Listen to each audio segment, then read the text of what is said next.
herencia que me dejó mi abuelo, que me crió, de mi papá adoptivo.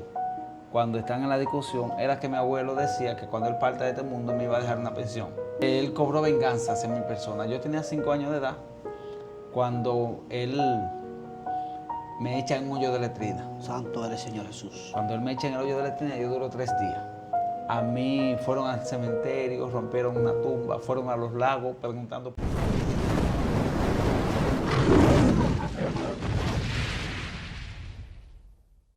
Bienvenido a este su canal, Adonai TV. Hoy nos encontramos en un segmento nuevo en el cual estaremos, aleluya, conociendo la vida de nuestro hermano que es nuestro invitado. Y sin más preámbulo, quiero que él se presente a la audiencia y diga su nombre. Bendito sea el nombre del Señor. Amén. Dios le bendiga de manera especial. Le habla a su hermano, el profeta Moisés Benítez de República Dominicana. Y para mí es más que un honor compartir un poco de mi historia por acá, por esta plataforma. Amén. Le habla a su hermano evangelista Gilson Carcaño por la misericordia de nuestro Señor Jesucristo. Hoy nos encontramos en uno de los escenarios más poderosos de parte de Dios. Hoy el Señor va a traer, sé que el Señor va a edificar a alguien con esta transmisión, con este testimonio poderoso que el Señor Jesucristo nos ha permitido grabar desde Sabana de la Mar, República Dominicana.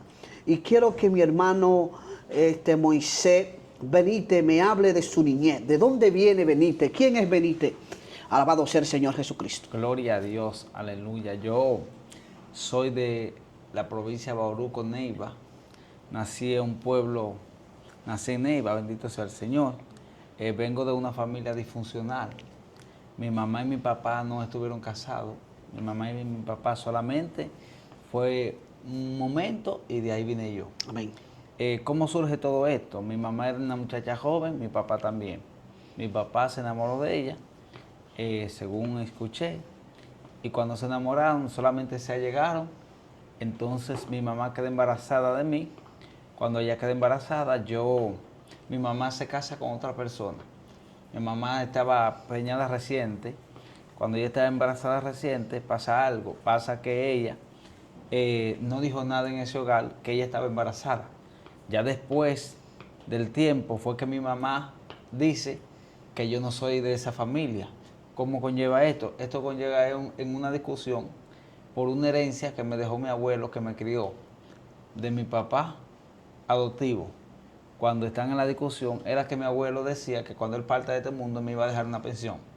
Entonces, uno de mis tíos, que ya partió de esta tierra, él se entró en celo y dijo que no, que eso no iba a ser posible, que eso no se podía dar por motivo de que no. Y él no estuvo de acuerdo con la pensión. Entonces, cuando entraron en discusión, él cobró venganza hacia mi persona. Yo tenía 5 años de edad cuando él me echa en un hoyo de letrina. Santo eres, Señor Jesús. Cuando él me echa en el hoyo de letrina, yo duro 3 días. Dentro del hoyo de letrina. De letrina. Wow, poderoso, hermano. A mí me estuvieron buscando, me hicieron velorio. A mí fueron al cementerio, rompieron una tumba, fueron a los lagos preguntando por mí. Le preguntaron a mi papá que si me había visto. Mi papá dijo que no. Me buscaron por todos los lugares. Mi mamá estaba vuelta loca, no sabía de mí nada. Y la misericordia de Dios en esos 5 años me sostuvo. Yo estaba en esa letrina, cuando estaba ahí había una serpiente y había una iguana en la letrina adentro junto conmigo. No me hicieron daño nunca, Dios la gloria. Cuando estoy ahí, la serpiente tenía su cueva, la iguana tenía su cueva. Yo estaba ahí y yo en la letrina, nunca puedo borrar, le dije a Dios, ayúdame, tengo sed, Santo. tengo hambre, sácame de aquí. Me recuerdo que al día 3, cuando estoy ya deshidratado en la letrina, a las 5 de la tarde va una gente a evacuar al baño. Cuando va a evacuar, que yo estoy ahí abajo, yo voceo auxilio, sáquenme de aquí, ya yo no tenía fuerza. Y él, con el susto, él escuchó una voz y miró. Y él dijo, ¿quién está allá abajo? Yo dije, auxilio, sáquenme de aquí. Y él sabía que había alguien que se había desaparecido, que lo estaban buscando. Con 5 años de edad. Con 5 wow, años. Terrible, hermano. Y cuando yo estoy en la letrina, siento a Dios. Wow. Él sale a buscar gente. De repente se escucha un sonido y todo el mundo sale y todo el mundo llegó a la letrina en medio de media hora. La letrina se llenó de gente. Amén. Había gente de todos los lados. Yo me recuerdo que a un señor que le dicen Elvis, de mi pueblo, que lo admiro y le agradezco, Elvis me tira una soga para abajo y me dice, apriétate. Yo no tenía fuerza. Cuando yo no tengo fuerza para sustentarme, yo me recuerdo, gloria a Dios, que yo me estaba mareando en la letrina. Y él me dijo, apriétate, que yo te voy a ayudar. Y me dijo, apriétate duro, que yo te voy a jalar. Y él, cuando yo me apreté, él empezó a jalar la soga. Cuando ya yo subía arriba, afuera de la letrina, él me agarra, ahí yo caigo de un mareo. Cuando yo caigo, yo no abrí los ojos más. ¿Dónde yo abrí los ojos? Lo abrí en una clínica. Santo eres Jehová. Cuando yo abro los ojos en la clínica yo digo, tengo sed, deme en agua. Y había una llave en la clínica. Y yo me pegué de la llave y yo duré media hora bebiendo agua. Wow. De tanta sed que yo tenía. Cuando entonces me van a mi casa, me hacen una sopa de pronto.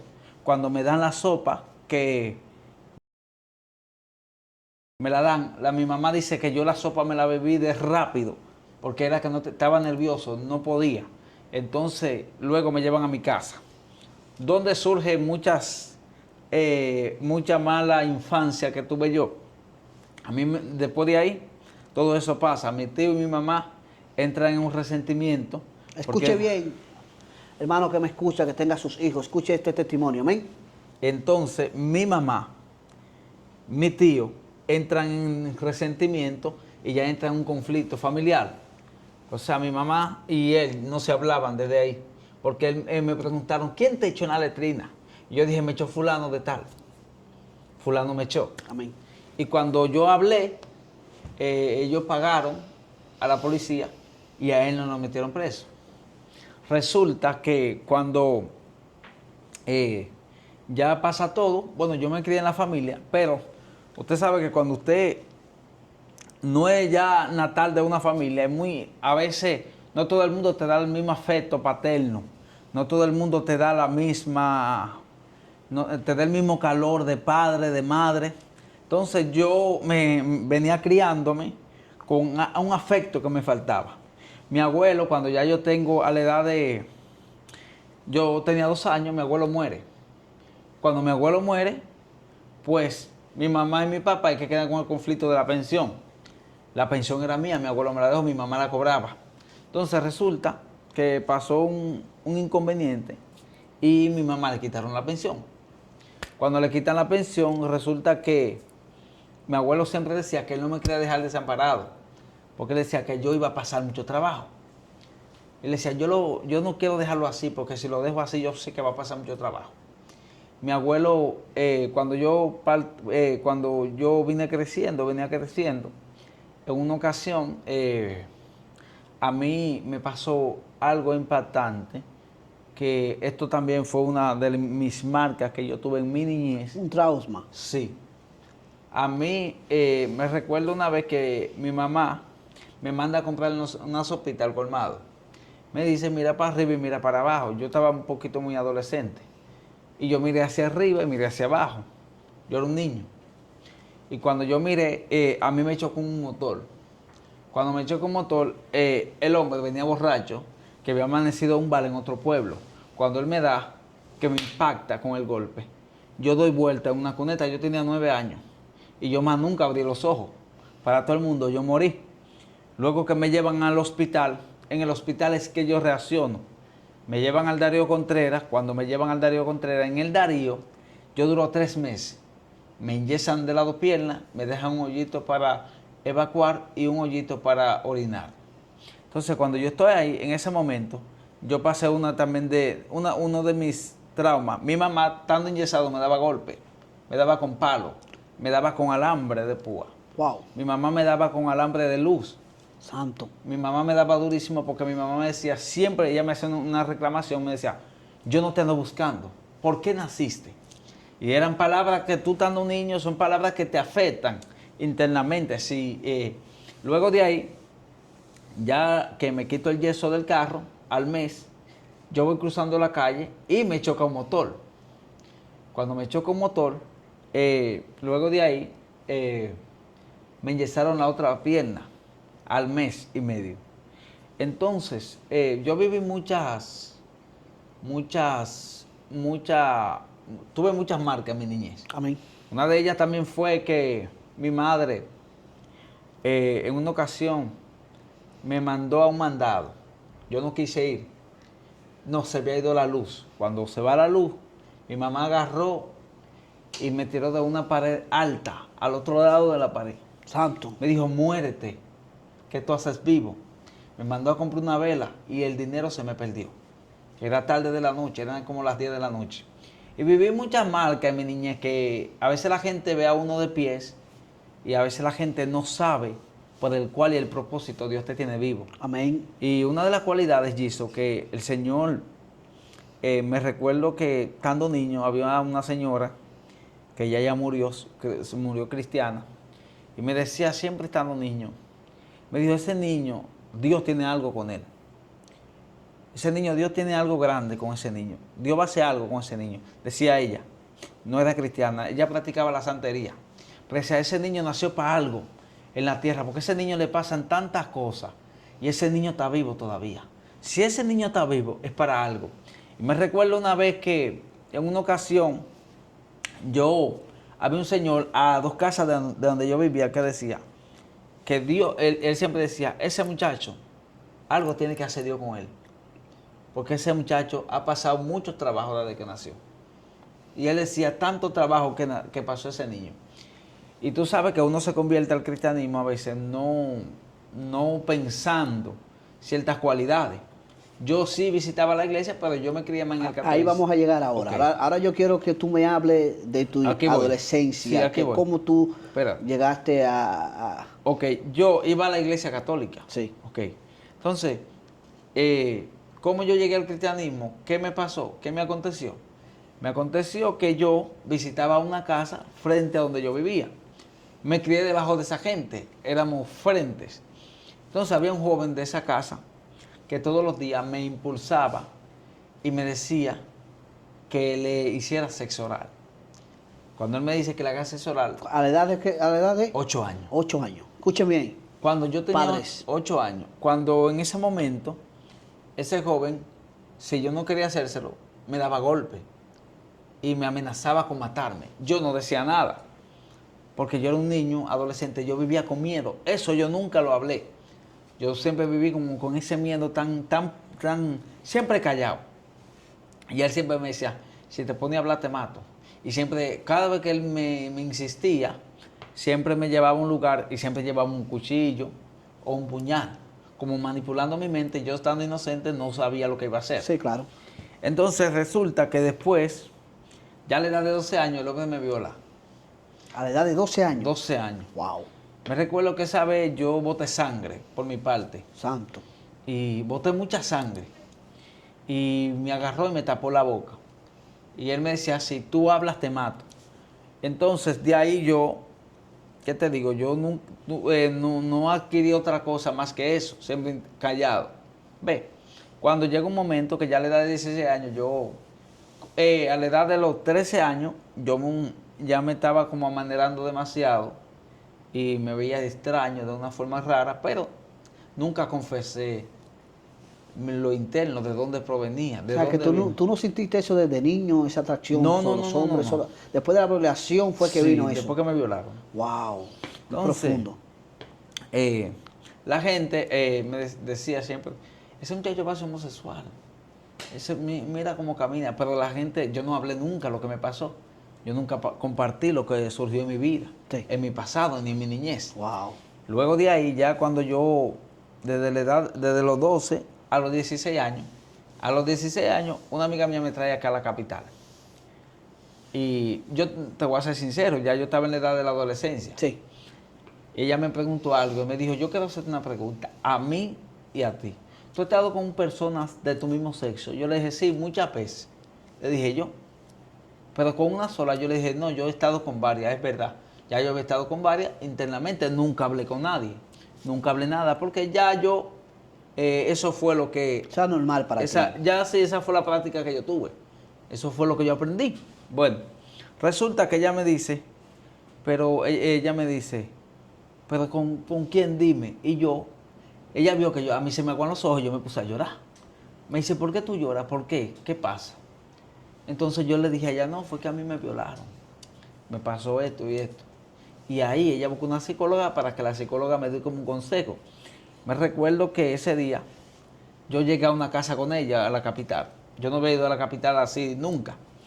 O sea, yo sí había ido, pero cuando llegamos a esa casa, yo me recuerdo que cuando yo dije, saludos, buenas, alguien dijo de una vez, por dentro de sí, ya viene tú sabes. Sí. Y yo me sentí mal. Ujú. Porque como yo nunca lo había manifestado, quizá otros lo veían, mi actitud, mi forma de ser, Sí. pero yo mismo internamente no lo había manifestado a nadie. Resulta que de ahí en adelante, a los 16 años, entonces yo decido decir, más ya, yo no voy a vivir doble vida. A esconder eso más. Yo me voy a declarar homosexual, ya yo me voy a declarar a lo que soy. Me recuerdo que cuando yo me declaro homosexual, ese espíritu de una vez, yo sé que él tomó posesión antes, porque ya cuando tú entras a una violación y entras a lo que se llama a seguir la práctica del homosexualismo, pero ya cuando yo entré a lo que se llama declararme homosexual, me recuerdo que esa vez, desde ahí, desde una vez, cambió mi físico, me dejé crecer el pelo, en fin, que fue una transformación diabólica, pero rápido.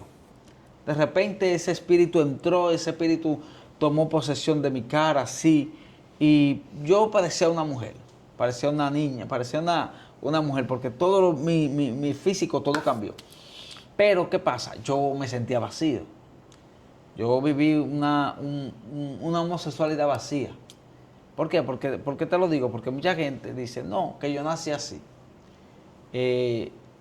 Ok, según pactos que hayan hecho tus familiares con ciertos espíritus de las tinieblas, esos patrones vienen, toman posesión sobre tu cuerpo desde el vientre de tu madre y puede ser que tú adquieras y ese espíritu te conlleve a vivir eso. Por eso es que hay muchos jóvenes que no es que lo violan, esos jóvenes que sus padres hacen pacto con espíritu demoníaco. Y cuando ya esos niños caen en el vientre de su mamá, ya esos demonios toman posesión de ellos y ya dominan ese cuerpo y cogen ese cuerpo para hacer ese tipo de prácticas que están contradictorias a la voluntad de Dios. Amén. Ok, luego de ahí yo andaba en la calle, me prostituía, me iba a todos los pueblos, yo me iba prostituyéndome, caí en la drogadicción, iba a la cárcel, estaba de mula con los hombres, le llevaba droga para adentro. Son cosas a veces que yo no la comparto, primera vez que comparto esto. ¿Cómo surge esto? Yo agarraba y los hombres que estaban dentro, yo agarraba y le pagaba a los policías y los policías ya me conocían. Sí. Pero era contactado con la persona que yo tenía dentro en la cárcel. La persona hablaba con el policía y decía, fulano te va a recibir en la puerta. Wow. Y entra. Y así era como surgió todo. Luego yo entré a un nivel profundo. Yo me perdí en la homosexualidad, total perdido. ¿Te prostituía por dinero? Sí. Wow. Y me perdí. Yo me perdí total. Wow. Yo me puse flaco así. Yo bebía todos los días estaba en el punto de droga. Aprendí a consumir crack, hierba, todo eso. Yo me iba a un lugar y compraba mucho crack y aprendía. Eso fue un desastre total, en poco tiempo. Wow. Yo me puse feo, porque eso te deteriora y te acaba. ¿Qué pasa? Que llegó un extremo que cuando ya tú te sientes vacío, pero hay un propósito de Dios en tu vida. Yo me recuerdo que yo tenía una tía que estaba pastoreando en ese momento. Cuando ella estaba pastoreando en Higüey, ella era pastora, Sí. hermana de mi mamá. Y ella siempre decía, yo tengo un sobrino que es homosexual, yo quiero que Dios lo cambie Santo. y que Dios lo liberte. Yo iba a la campaña y me convertía. Y a mí me evangelizaban y yo me convertía. Pero yo no sentía convertirme de verdad, seguía lo mismo. Pero llegó un momento que sí el llamado de Dios llegó a mi vida. Llegó de una manera que yo ni me lo esperaba, ni tampoco, no entendí que era el propósito de Dios. Resulta que esa vez, era un 1 de diciembre, yo estoy bebiendo con unos amigos y amanecimos en una discoteca. Wow. Cuando amanecimos, nos vamos a hacer un asopao. Y yo tenía unos días que estaba feo. Me estaban dando unos vómitos, dolores de cabeza, me estaban dando ciertas actitudes en el cuerpo que no eran normales. Ya yo tenía problemas de salud. Luego llegó un momento que cuando se me pusieron los ojos amarillos, todo lo que yo me comía lo vomitaba, pero yo seguía bebiendo porque yo pensé que era producto del mismo alcohol, más nada. Pues esa noche, ese día, esa fue la última vez que yo bebí. Ese día yo vomité muchísimas veces. Cuando yo vomito ese día, eran como las 4 de la tarde. Yo llego a mi casa. Cuando yo llegué, yo volví y vomité. Y yo duré como un mes sin tomar alcohol. Si tú te tomabas un café, a mí me olía mal. Si te tomaba lo que sea, a mí me daba bajo. Y me interrumpía como la salud mía. Rechazaba como los olores. Rechazaba como hasta un perfume que te ponga me daba náusea. Todo me daba náusea. Hasta dice un primo mío, pues la muchacha está embarazada. Un primo mío decía, embarazamos a la mujer, decía un primo mío relajando. Resulta que llegó un momento que la tía mía me sienta y me dice, ve al médico y hazte unos análisis, porque tú estás muy feo, estás flaco, estás amarillo, ¿qué es lo que tú tienes? Yo no sé qué es lo que yo tengo, yo mismo ni sé qué es lo que yo tengo. Cuando yo voy y me hago la prueba, yo salgo VIH positivo. Wow. Y tengo el hepatitis B alterado. Cuando yo salgo con VIH y tengo el hepatitis B alterado, la doctora me mira y me dice, ¿con quién tú tuviste relación? Antes de hacerme el análisis. Y yo le dije, no, con nadie. Me dice, ¿tú estás seguro? Me dice la doctora, mira, yo te voy a hacer el análisis, ve mañana a tal hora, busca el resultado. Cuando yo voy, me hizo el análisis y todo, y me dice, ¿sabes qué? Te lo voy a decir en tu cara. Yo fui yo solo. Me lo destapó y me dijo, ¿con quién tú viniste? Yo le dije, no, yo solo. Me dijo, te voy a decir algo, tú tienes VIH y tienes hepatitis B. Tienes que ir rápido al médico. Me dio una referencia, me mandó a un doctor a Barahona, de Neiva. Cuando yo llego a mi casa, yo miro el resultado y yo digo, ahora sí. Yo nomás miré un palo que estaba así. Y yo dije, cualquiera que busque una soga ahora y se ahorca ya para salir de esto. Wow. Porque yo mismo no me aceptaba en ese momento. Ni tampoco como que veía esa realidad en mí. Pues resulta que la tía mía me dice, enséñame el resultado. Yo no quería. Después ella me dijo, ven, enséñamelo, no importa. Y yo se lo pasé. Ella me dijo, mira, siéntate ahí. Me dijo, te voy a decir algo, de eso nadie se muere. Empezó a darme un consejo. Me dijo, ya tú sabes que aquí en Dominicana ya la ciencia está muy avanzada. Lo único que te digo, lleva tu tratamiento y sigue tu vida igual. Me dice ella, pero en ese momento yo no estaba preparado para eso. Sí, claro. Yo tenía una mente desbaratada, que yo lo que quería era morirme. Y el enemigo atacando. Y el diablo, yo tenía muchos malos pensamientos feos. Pues llegó un momento que, luego de ahí, yo me mudé en una habitación, solo. Que vivía con mi tía y después me tuve que mudar. Cuando yo me mudo, en una revelación, es que Dios me hace el llamado. Es un sueño. Wow. Yo me recuerdo que yo hice un silicio. Yo leí la Biblia, hice un silicio. Ese día me tiré en el piso a orar. Y yo le dije, Dios, si tú eres real y tú hablas y tú revelas, sáname. En la revelación yo me recuerdo que los cielos se abrieron. Y Dios, cuando yo iba subiendo para arriba, escucha bien, yo vi ese personaje que se me paró de frente y me dijo, vete para la tierra, dile al mundo que yo vengo pronto y tú no vienes ahora para acá. Devuélvete. Y el personaje me devolvió, yo no lo vi más. Me dijo, vete. Ya yo entendí que era Dios que me estaba haciendo el llamado. Amén. Luego de ahí, yo llegué ante una amiga mía cristiana. Yo le dije, manita, yo quiero que tú me hagas un favor. Y me dice, ¿qué? Hazme la confesión de fe, yo quiero ser cristiano. Y ella me dijo, ve a la iglesia ahorita. Me dijo, yo sé que Dios está trabajando contigo, ten paz. Yo me puse a llorar. Sí. Porque de verdad, y yo decía, yo quiero como que Dios me cambie, que Dios me liberte, que Dios haga algo por mi vida, que Dios cambie mi historia. Yo decía, yo me recuerdo que en ese día yo fui a un centro de internet, estaba hablando con un tío mío, él me dice, mira, en San Pedro hay un pastor, que te voy a tocar este tema, que Dios lo cambió. Mira, ve, habla con él. Y yo hablé y yo fui a su iglesia, a su fundación que él tenía, y él me ayudó. Luego de ahí, el Señor comenzó a cambiar, a trabajar conmigo. Dios hizo una transformación. El Señor en sueño tuve yo experiencia con el Espíritu Santo, me cambiaba, me soñaba que me limpiaba la sangre, me soñaba haciéndome sanidad. El otro día amanecía con toda la cama vomitada, excremento amarillo, Wow. me iba al monte. O sea que Dios ha hecho un trabajo conmigo, a pesar de todo, de la mucha lucha, la mucha prueba que yo he tenido. Dios ha hecho un trabajo conmigo poderosamente. Y de verdad que significablemente estaba delgadísimo, tenía el cuerpo lleno de llagas, yo no tenía el cuerpo limpio, yo tenía ñañada por donde quiera. Dios también ha limpiado mi cuerpo. O sea, el Señor ha hecho un trabajo conmigo poderosamente y el enemigo sí se me ha levantado fuertemente y he pasado muchas pruebas, muchas batallas como hijo de Dios, pero si todavía Dios no tiene en esta tierra es para algo. Amén. ¿Qué consejo tú puedes darle a la juventud que te está mirando en esa cámara? Dale un consejo ya como hombre de Dios y lo que el Señor ha hecho en tu vida para que hagan cosas buenas en el mundo.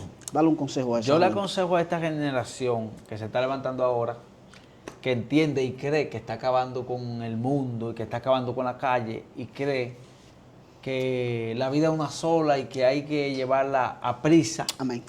Yo le sugiero que busque de Dios. La Biblia dice en San Juan 14:6, yo soy el camino, la verdad y la vida y nadie viene al Padre si no es por mí. Amén. Muchas veces el enemigo nos confunde. La Biblia dice que Satanás le ha cegado el entendimiento a la generación de este mundo para que viendo no vea y oyendo no oiga. O sea, el mundo se ha centralizado en entender que el alcohol, la bebida, la sexualidad, ser amante al dinero, ser corrompido, le ha cegado el entendimiento humano.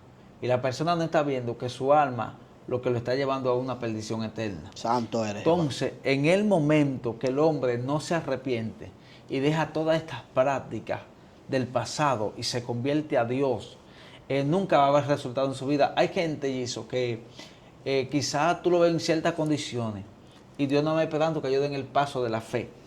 Que cuando ellos dan el paso de la fe, ven que su vida da un giro. Porque muchas veces la gente se afana quizás en los tesoros de esta tierra. No, Dios quiere cambiar tu historia, Dios quiere cambiar tu vida, Dios quiere bendecirte de manera especial. Yo le exhorto a esta generación de este tiempo, a estos jóvenes, a los homosexuales, a las lesbianas, a las personas que viven la práctica de la prostitución, que se arrepientan al Señor, que Cristo viene. Y a los jóvenes que practican la drogadicción, que son adictos a las drogas, a la juca, yo les exhorto y le doy de consejo que busque de Dios. Porque Cristo viene y este mundo se está acabando. Yo no te voy a dar otro consejo que no sea buscar de Cristo y buscar de Dios. Amén. Él es el camino, Él es la verdad y Él es la vida. Así que nadie viene al Padre sin el poder. Eso es el consejo que te doy. Amén, amén. A Dios la gloria, mis hermanos. Ha sido un placer, un honor a ti a tener este invitado especial, mi hermano y evangelista Moisés Benítez, el cual, aleluya, Dios ha hecho un tremendo trabajo de parte del Señor Jesucristo. Hemos visto la maravilla, la gloria de Dios en su vida. Así que le exhortamos a esa juventud que está haciéndolo, creyéndolo, como dice él, que está haciéndolo bien y lo que está es acabando con su vida. La Biblia establece y dice que de qué le vale al hombre obtener todo el dinero del mundo y al final perder su alma. Así que yo te recomiendo que busques del Señor Jesucristo. Si no te has suscrito a este canal, suscríbete a Adonai TV. Estamos en la plataforma Adonai TV, en TikTok, Adonai TV. También estamos en Facebook, Dios no es como los hombres. En YouTube, Adonai TV. Y estamos los lunes de restauración en YouTube, Facebook y TikTok. Así que Dios le bendiga, Dios le guarde. Espere la segunda parte de esta historia porque continúa. Shalom, Aleje.